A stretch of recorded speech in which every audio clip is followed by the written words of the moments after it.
sati was banned. You know what is sati? Sati was a practice among the Hindus. If the husband of a Hindu wife died, she would had to burn herself alive on the pyre of her husband.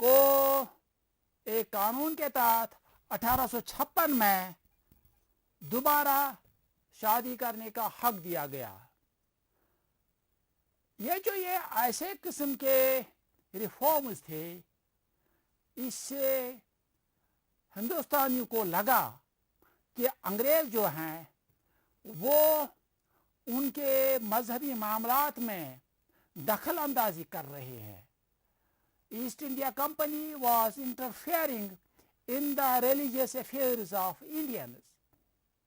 So they took it against their religion. They believed that East India Company had no right to interfere in such matters. اس کے علاوہ 1830 میں جو Christian missionaries تھی جو عیسائیت کا تبلیغ کر رہی تھی یہاں پہ، تو انہیں 1830 کے بعد کھلی چھوٹ دی گئی تھی کہ وہ یہاں پہ اپنی تبلیغ کریں، اور انہیں یہ حق دیا گیا کہ وہ یہاں پہ لینڈ اور پراپرٹی کو بھی استعمال، یعنی ان کی نام پہ اب لینڈ بھی ٹرانسفر ہو سکتی تھی، پراپرٹی بھی ان کے نام پہ ٹرانسفر ہو سکتی تھی، وہ اس کے مالک بن سکتے تھے. تو ایسٹ انڈیا کمپنی نے کرسچن مشنریز کو ہندوستان میں پوری آزادی دے دی. اب ان کرسچن مشنریز کو اپنے مذہب کے حق میں کرنے کے لیے کیا کرنا پڑتا تھا؟ یہ ہندوستانی مذاہب، ہندوازم، اسلام کی نعوذ باللہ یہ مخالفت کر رہے تھے. تو اس سے بھی ہندو اور مسلمان دونوں ناراض ہو گئے. ایک اور بات یہ ہوئی کہ 1856 میں انگریزوں نے ایک اور قانون بنایا جس کے تحت اگر کوئی شخص عیسائی مذہب اختیار کرتا تو اس کے لیے یہ آسان بنایا گیا کہ وہ اپنی جو موروثی جائیداد ہے اس کا حقدار بنے. The law permitted a convert to Christianity to inherit his or her ancestral property. تو یہ بھی وہ ایسا قانون تھا جس کی بنا پہ اب لوگوں کے لیے عیسائیت اختیار کرنا آسان ہو گیا. So these measures were considered by Indians an interference and against their religion. جو انہوں نے نئی تعلیم یہاں پہ شروع کی انگریزوں نے، modern education and even education for girls, that too was considered by Indians an attempt to malign their religion، کہ یہ ان کے مذہب کے خلاف جاتا ہے. اگرچہ یہ ریفارمز تھے، یہ اصلاحات تھے، کچھ ہندوستانیوں کے خیال میں یہ ایک اچھا قدم تھا، اور اس کے بارے میں آپ کو اگلے لیسن میں تفصیلاً پڑھنا ہے. تو کچھ ہندوستانی اس کے حق میں تھے کہ یہ ریفارمز ہونے چاہیے، but the fact is that the majority of Indians considered these measures an attack on their religion. اس کے بعد یہ ایک ڈھیر سارا جو تھا شکایتوں کا، کمپلینٹس کا، گریوینسز کا جمع ہو گیا تھا، اور اب اس کو ایک صرف چنگاری کی ضرورت تھی تاکہ ڈھیر سارا انبار جل اٹھے. And that was provided, that spark was provided by the immediate cause.